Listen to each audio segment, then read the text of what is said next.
నువ్వు బయటకు వచ్చినావు ట్యాక్సీ కట్టు, లోపలికి వచ్చావు ట్యాక్సీ కట్టు. ఇంకా అంత దరిద్రం రాలేదు కదా, అవి అనుభవించవచ్చు. మధ్యాహ్నపు నిద్ర, మధ్యాహ్నం హాయిగా రిటైర్ అయిపోయిన తర్వాత సుఖం ఏంటంటే శుభ్రంగా 1 గంటకు పక్కేసి 3 వరకు లేవక ఉద్యోగం చేసేటప్పుడు అవకాశం ఉందా?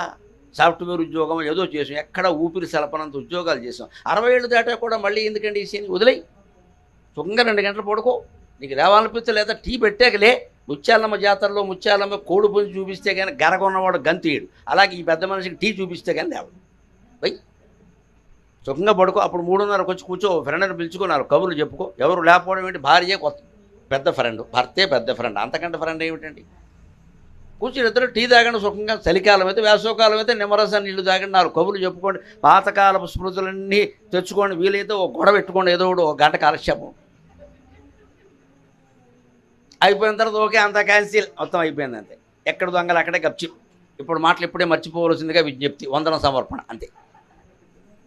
ఎందుకంటే ఎందుకు పెట్టుకున్నామంటే గొడవ అంతే. సరదా కావాలి కదా, ఏం లేకపోతే ఎలా గొడవ పెట్టుకుంటాం. జగడమాడైనా జాగారం చేయమన్నారు శివరాత్రి నాడు నిద్ర వస్తుంటే వెళ్ళంతా గొడవ పెట్టుకుని జాగారం చేయాలి. 12 దాటాకి మొత్తం సంధి రాజువారం అంతే. మరి నిద్ర వస్తుంటే ఏం చేస్తాం? దీని జీవితాన్ని సరదాగా మార్చుకోవచ్చు. సెలవులు, మధ్యాహ్నపు నిద్ర, సంధ్యాయుగ్మారుణ వావకాయ. తెలుగు భారతీయులు కాదు, ఆంధ్రులకు మాత్రమే పట్టిన అదృష్టం. వేసవకాలమే ఆవకాయ రుచిగా ఉంటుంది మిగిలినప్పుడు కంటే. అసలు ఆ కొత్త ఆవకాయ వేసుకుని మామిడి పండ్లు నంచుకుంటే అంతకంటే గొప్ప ఆనందం ఉందండి. ఇలా తినే పిజ్జాలు బర్గర్లు ఏమైనా ఆనందంగా ఉంటాయి? వాడు ఇంత రొట్టు ముక్క ఎడతాడు, దాన్ని 2 భాగాలు చేస్తాడు, దాని మధ్యలో గడ్డి గాదం మన్ను మాంసం అన్నీ పెట్టి అని తింటూ ఉంటాడు. ఇంత నోరు తెరవాలా దానికి? ఒక మామిడి పండు శుభ్రంగా చెరుకు రసాలు, నూజివీడు రసాలు వస్తాయి. నూజివీడిని తెప్పించండి, మీరు ఇబ్రహీంపట్నం వాళ్ళు కదా, నూజివీడు దగ్గరే కదా, తెప్పించండి నూజివీడు రసాలు. అవి ఎలా ఉంటాయంటే పద్యంలో చెప్ప, ఒక హస్తం బంధునం పట్టలేమో ఈ అన్న రసాలు. ఒక రసం పండు చేతిలో పెట్టు, ఒక చేతితో పట్టుకోవాలి, 2 చేతితో పట్టుకోవాలి. దాన్ని అలాగే తినాలి, కొయ్యకూడదు. అది రసం. కోసే పండు వేరు, పీల్చే రసం తాగే పండు వేరు. ఒక హస్తంలో సరిపోనటువంటి 2 చేతులతో పట్టుకుంటే కానీ అంత మొత్తం ఇవ్వాలన్నా ఆవిడ 2 చేతులు పట్టాలి. స్నేహరసము, అన్నింటికి మించినవి స్నేహరసాలండి. వాటిని ఆస్వాదించవచ్చు కదా, అభ్యంతరం ఏముంది ఇక్కడ? దాంతోపాటుగా మనం అలవాటు చేసుకోవాల్సింది ఏమిటంటే, ఎప్పుడు చూసిన విషయాలే అయినా 60 ఏళ్ల తర్వాత 50 ఏళ్ల తర్వాత నుంచే మీరు అభ్యాసం చేస్తే కొత్తగా ఉంటాయండి. మన పిల్లలే మనకు ఆశ్చర్యంగా కనపడతారు. 50 దాటేసరికి వాడికి పెళ్ళి, వాడు చిన్నపిల్లని ఎత్తుకుని మన దగ్గరికి వచ్చాడు, నాన్న మనవరాలు ఎంత బాగుందో అంటే మనకేమనిపిస్తుంది, వీడు గాడిది, వీడి చిన్నప్పుడు ఈ వయసులో వీడు నేర్చుకుని అప్పుడు వీడు తండ్రి అయిపోయాడు, వీడికో కూతురు. ఇదెంత ఆశ్చర్యకరమైన సన్నివేశం అండి. అది మనకెంత అదృష్టం ఉంటుంది. మా పెద్ద అబ్బాయి కూతురు పుట్టగానే వాడు నాకు చూపించి ఇలాగే అంటే అన్నాను, వాడిని నేను ఎత్తుకున్న ఫోటో వాడికి పంపించి దీన్ని ఓ చోట పెట్టరా. వాడు పుట్టినప్పుడు నేను ఒళ్ళో కూర్చోబెట్టుకున్న ఫోటో ఉంది, నాకు జాగ్రత్త చేయడం వల్ల అది ఇచ్చా.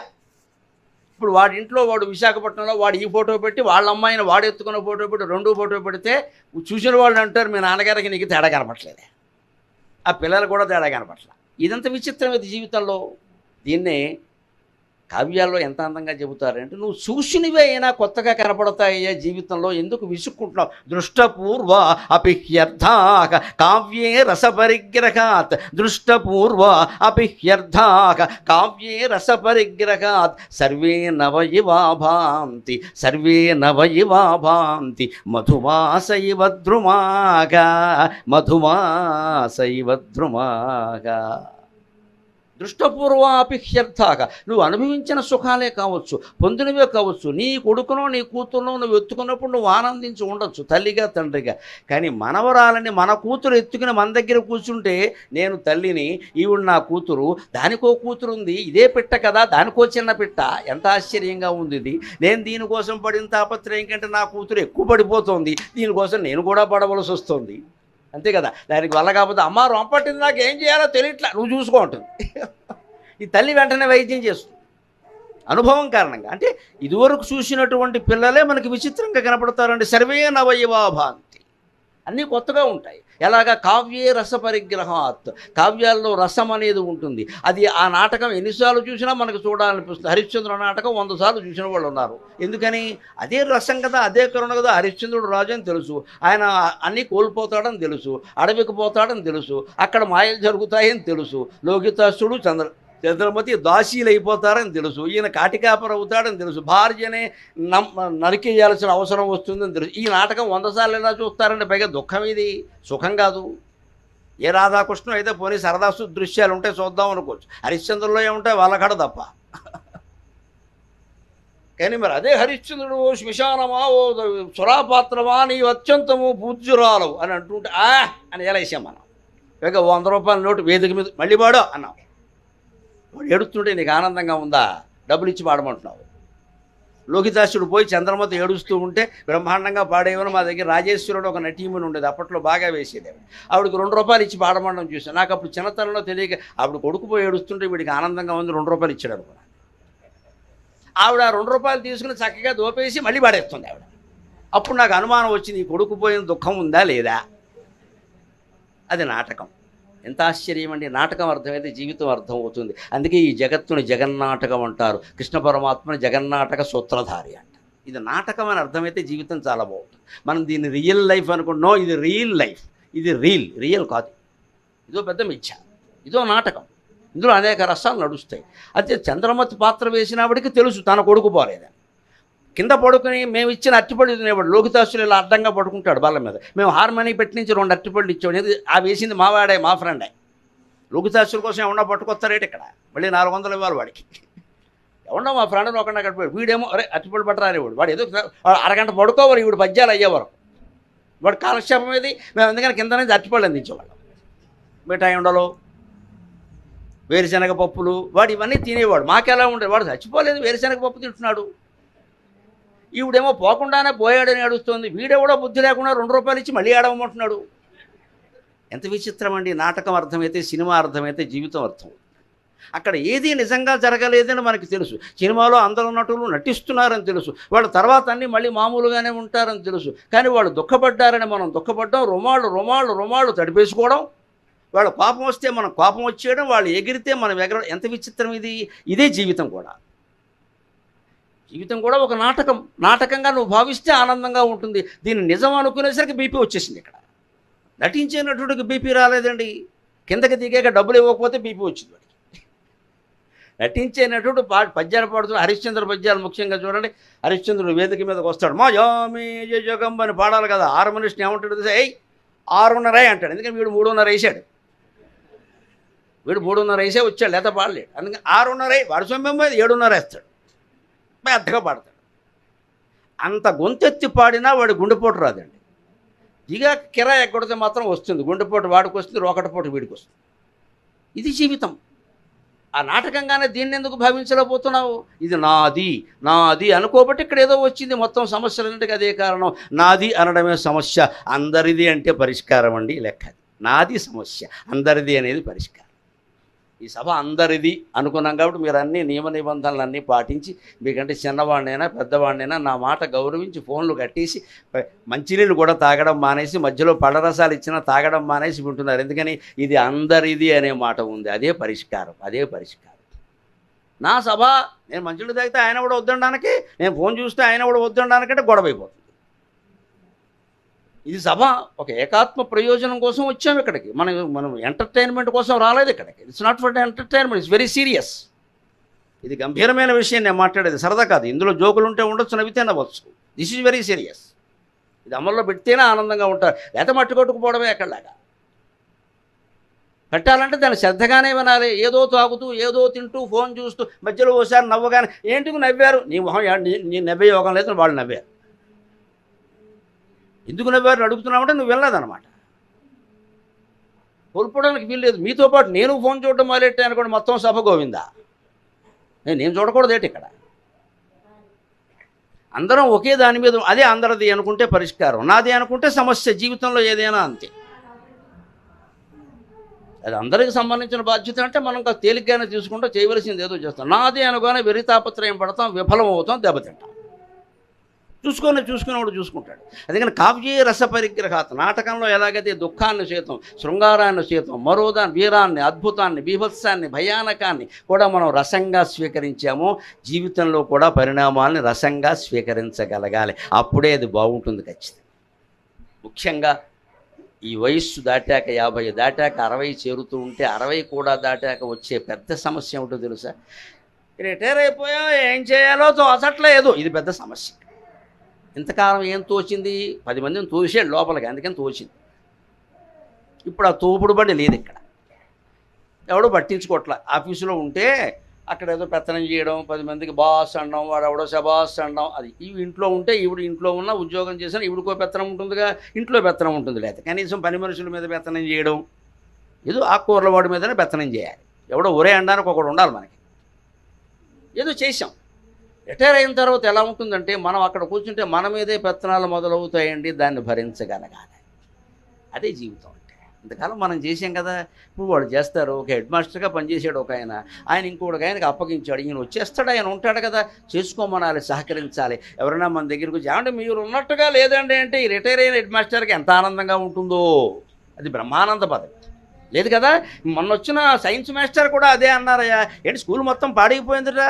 నన్ను మన్నించండి, ఈ కుళ్ళు బుద్ధి ఎలా ఉందంటే, ఈ రిటైర్ అయిన హెడ్ మాస్టర్కి స్కూల్ పాడైపోవాలని ఉందండి, ఈయనకి బాగుపడాలండి. తాను వదిలేసాడు కాబట్టి పాడైపోవాలి, తాను ఉంటే బాగుండాలి. ఈ బుద్ధికి పరిష్కారం చెప్పండమ్మా, మొత్తం ప్రపంచ సమస్యలన్నీ పరిష్కారం అవుతాయి. నువ్వు ఉన్నప్పుడేమో అది బాగుండాలా, నువ్వు బయటకు వచ్చా కూడా పాడైపోవాలా. ఏదైనా క్లబ్కి సెక్రటరీగా చేసిన అంతే, సంస్థకు అధిపతిగా చేసినంతే. వాడు ఉన్నప్పుడు బాగుండాలి. వాడు వచ్చిన తర్వాత ఎవరన్నా వస్తే మీరు ఉన్నట్టుగా లేదండి అనగానే ఇంకాస్త టీ ఎక్కువిస్తాడు, ఇంకాస్త కాఫీ ఎక్కువిస్తాడు. కానీ ఇది విషం రూపంలో వాడు హృదయంలో కొడుతుందని తెలుసుకోలేకపోతున్నాడు. ఈ ద్వేషం. సంస్థ అన్నాక ఎప్పుడైనా బాగుండాలి, మనం ఉన్నా లేకపోయినా. సంసారమేనా అంతే, ప్రపంచమేనా అంతే, మనం ఉన్నా లేకపోయినా బాగుండాలి. ఒకటే లెక్కండి, జీవితంలో సంతోషంగా ఉండాలంటే మనం ఉన్నంతకాలం మన ప్రాధాన్యం మనకు ఉంటుంది. కానీ మనం పోతే ఏది ఆగదండి, అది గ్రహించుకోవాలి. ఎక్కడ ఎవరి పని వాళ్ళు చేసుకుంటూనే ఉంటారు. మనకి ఏదో మొత్తం ప్రపంచం గాంధీ గారు పోతే ఆగలేదు, మనం పోతే ఆగిపోతే కదా, మనం అవడం. దానికి సిద్ధపడాలి ముందే. అంతేగాని పోయిన తర్వాత కూడా గుర్తుపెట్టుకుందుకు వీలుగా మనమే ముందు జాగ్రత్త. ఇది మరీ తద్దినం అంటారు దీన్ని. వాడు పెట్టుకుంటే లేకపోతాడు. వాడు గుర్తుపెట్టుకుంటే ఒక పెద్ద విగ్రహం పెడితే మాత్రం మనకేమైనా కలిసి వచ్చిందా? ఇటీవల ఎవరో నాకు ఫోన్ చేశారు ఒంగోలు నుంచి, మేము ఈ విగ్రహం పెట్టదలుచుకున్నాము, నేను బతుకుంటా, మీకు ఇష్టం లేదా అని అడిగాను. చాలా సీరియస్గా ఉంటుంది యోగా. ఏంటి నా విగ్రహం ఎందుకు పెడతావు? మాకు గౌరవం అయితే నేను చెప్పినవి చేయి. విగ్రహం పెడతానంటే పైన నా విగ్రహం పెడతాడు, నన్నే వచ్చి ఆవిష్కరించమంటాడు. నమశివాయ. అప్పుడు నేను ఇంకో నాకంటే తెలివిగా మాట్లాడింది మా శారద. విగ్రహం పెడతారంటే తర్వాత పెట్టాలని ఎట్లా ఇస్తాయి, ఎవరు చూశారు మా ఆయన మీద. నిజం చెప్పావు వెళ్ళాలా అనుకున్నా. మనకు తోచిన ఆలోచనలు ఆడాళ్ళకి దోస్తాయి. వాడు మొహమ్మద్ చెప్పేసి, మీరు విగ్రహం పెడతారండి తర్వాత పెట్టాలని ఎట్లా ఇస్తాయి, మీరు పట్టించుకుంటారా, ఇది భరించాలా మేమని చెప్పింది. అంతే కదండి అన్ని విగ్రహాలకి జరుగుతున్న మర్యాద. విగ్రహం పెట్టేద్దాం, ఏదో ఇచ్చేద్దాం, కంకణాలు చేయించేద్దాం, నానా గొడవ చేసేద్దాం, చెప్పింది ఆచరిద్దామని ఉండదండి. అది చాలా కష్టం కదా. ఇది చాలా తేలిక.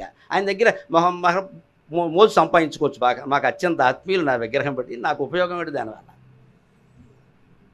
ఈ విగ్రహాల వల్ల మనకు కలిసి వచ్చిందండి. చెప్పింది ఏమైనా ఆచరిస్తే ఆ పేరు జీవితాంతం ఉంటుందండి, తరాల తరబడి ఉంటుందమ్మా.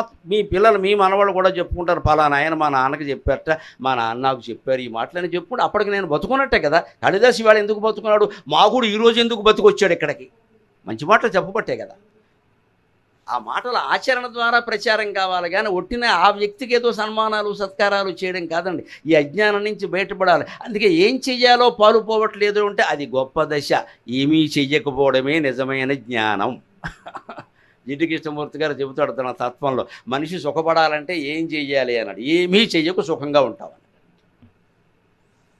కనీసం అది రిటైర్ అయ్యాకైనా మనం గమనించాలి. ఏమీ చెయ్యొచ్చు, హాయిగా ఇంట్లో సుఖంగా కూర్చుని ఏది అత్యవసరమే వస్తుందో అదే చేస్తాం.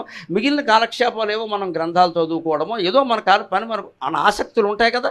సంగీతం నేర్చుకుందాం అనుకుని నేర్చుకోవాలి, అప్పుడు నేర్చుకో, హాయిగా పాడుకో. అప్పుడు కూడా ఏమిటో 2 పాటలు పాడగానే నాకు ఇంకా కచేరీ అక్కర్లేదమ్మా, 70 ఏళ్ళు వచ్చే కచేరీ సిగ్గు లేకుండా కూర్చో, నీ పాట నువ్వు పాడుకో ఇంట్లో. ఇంకా ఎవడో మెచ్చుకోవాలి, కచేరీ పెట్టాలి, ఎవరో మెచ్చుకోవాలి. కుర్రపిల్లలు అందరూ పాడుతున్నారు, నన్ను పాడనివ్వట్లేదు. ఎందుకు ఈ గోల? లేకపోతే 80 ఏళ్ళు వచ్చినా సరే మాట్లాడాలి. ఏం మాట్లాడతావమ్మా, పళ్ళు లేవు, ఊడిపోయి, ఎందుకు వచ్చిన గొడవ? ఎంతసేపు వ్యక్తం కావాలి. ఈ వ్యక్త ప్రకృతి నుంచి అవ్యక్త ప్రకృతిలోకి మారడమే వార్ధక్యం. అదే మలి వయస్సు, మరొక జీవితం. అవ్యక్తం కనపడం, మాట్లాడడం, ఎవరికి చెప్పం. మన గురించి అనుకోవాల్సిన అవసరమే లేదు ఇక్కడ.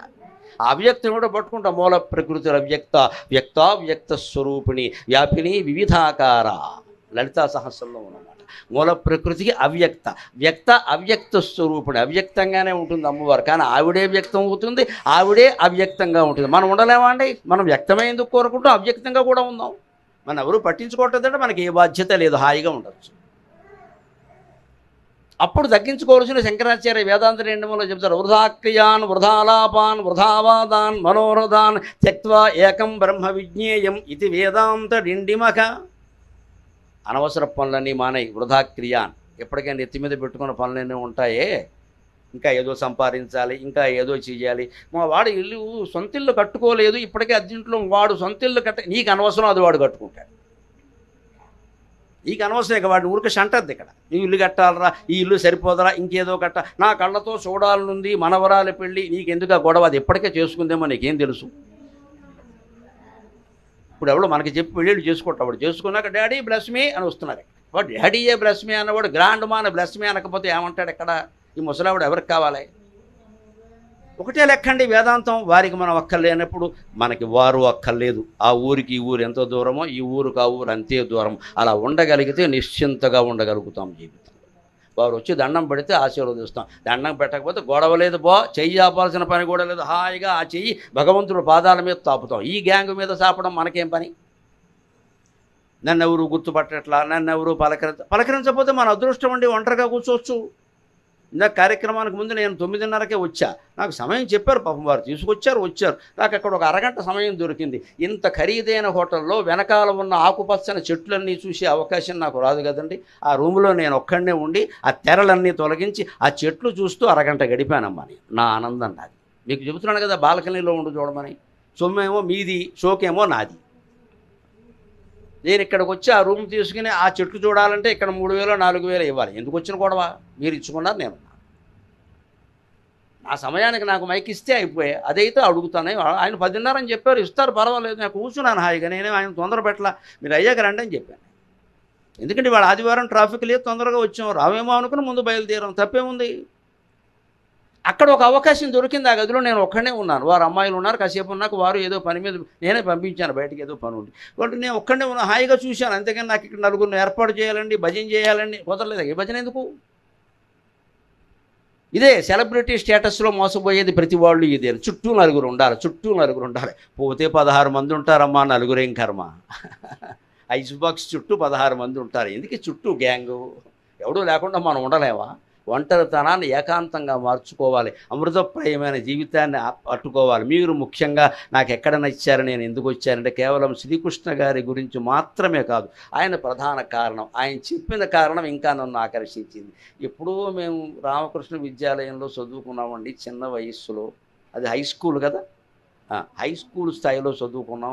ఇప్పుడేమో అందరూ డిగ్రీలు అయిపోయినాయి, పీజీలు అయిపోయినాయి, రకరకాల ఉద్యోగాల్లో ఉన్నారు, గృహస్థాశ్రమాల్లో ఉన్నారు, మనవాళ్ళను కూడా ఎత్తుకున్నారు. ఈ దశలో మేమందరం కలవదలుచుకున్నాం. మీరు మాట్లాడాలి అంటే అసలు ఆ విద్యాలయానికి నేను నమస్కారం చేస్తున్నా ముందు, రామకృష్ణ విద్యాలయానికి.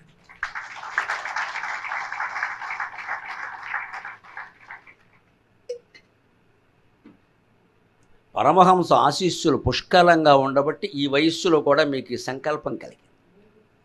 లేకపోతే ఈవేళ స్నేహితులను రేపు మర్చిపోతున్నాం. ఎవడ గుర్తుపెట్టుకుంటాడండి 40 ఏళ్ల క్రితం వాళ్ళు. ఇంతమంది కబురు చేసి ఆడ మగ తేడా లేకుండా పెద్ద చిన్న అందరినీ పిలిపించడమా? మా పిల్లలు ఉన్నారండి ఇంట్లో, వాళ్ళతో సహా రమ్మన్నమా? ఏమిటిది? అది కదా. అందుకని మీ పాఠశాలకి మీరు ఏం చేయగలరో ఆలోచించండి, నా అభ్యర్థన అది. ఆ రామకృష్ణ విద్యాలయం ఎక్కడ ఉందో, ఇంకా దానికి ఏం సౌకర్యాలు కావాలో అవి మీరు ఆలోచించండి. అంతేకాదు మీ సొంత ఊరికి ఏం చేయాలో ఆలోచించండి. అది ఇప్పుడు ఆలోచించవలసిన విషయం. అది రామకృష్ణ మఠం అనేది కేవలం మఠానికి సంబంధించిన. రామకృష్ణుడు పరమహంస అంటే ప్రపంచం అంతా వ్యాపించిన మహాశక్తిని యోగశాస్త్రంలో పరమహంస అంటారు. సాక్షాత్ భగవంతుడు ఆయన, అనుమానం ಇಲ್ಲ. ఏ మహానుభావులు శివకేశవులుగా ఉన్నారో, ఏ మహానుభావులు రామాంజనేయులుగా అవతరించారో, ఏ మహానుభావులు కృష్ణార్జునులుగా పుట్టారో ఆ మహానుభావులే రామకృష్ణ వివేకానందులుగా జన్మించారు. సందేహించాల్సిన అవసరం లేదు. శివకేశవులు వాడు సాక్షాత్. అందులో కేశవుడే రామకృష్ణ పరమహంస, శివుడే సాక్షాత్ వివేకానందుడు.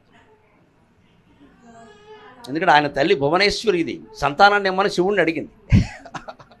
ఆ శివప్రసాదం వల్ల పుట్టినవాడే వివేకానంద. ఈయన అల్లరి భరించలేక చిన్నతనంలో 12 ఏళ్ళప్పుడు ఆవిడ జోకేసింది శివుడి మీద, నేను సంతానం ఇమ్మనంటే శివుడు ఆ భూత ప్రేతాల్లో ఓ దాన్ని తీసుకొచ్చి ఇక్కడ బారేశాడండి. ఈయన అంత అల్లరి చేసేవాడు. అంత అల్లరి చేసేవాడు ఏమయ్యాడు? పరమహంస కంటే గొప్పవాడై ఖ్యాతి తెచ్చుకున్నాడే. ఆయన ఖ్యాతిని నిలబెట్టాడే. కేవలం ఇంటి గూడుకి పరిమితం అయిపోయిన మహావ్యక్తి ఖ్యాతిని నిలబెట్టాడే. అంతకంటే శిష్యుడు ఎవరు ఉంటారండి? మీరందరూ వివేకానందులాగే జీవితాంతం ఆయన ఆశయాలను ప్రచారం చేస్తూ ఆచరణలో పెట్టండి అమ్మా, అంతకంటే కావలసింది ఏం లేదు. అప్పుడు వృద్ధాప్యంలో వచ్చే సమస్యలు ఏవి గుర్తుండవండి. ఒక ప్రధాన సమస్య చెబుతున్నా. 60 దాటగానే ఇంట్లో ఖాళీగా ఉండగానే ఏమొచ్చింది తెలుసా?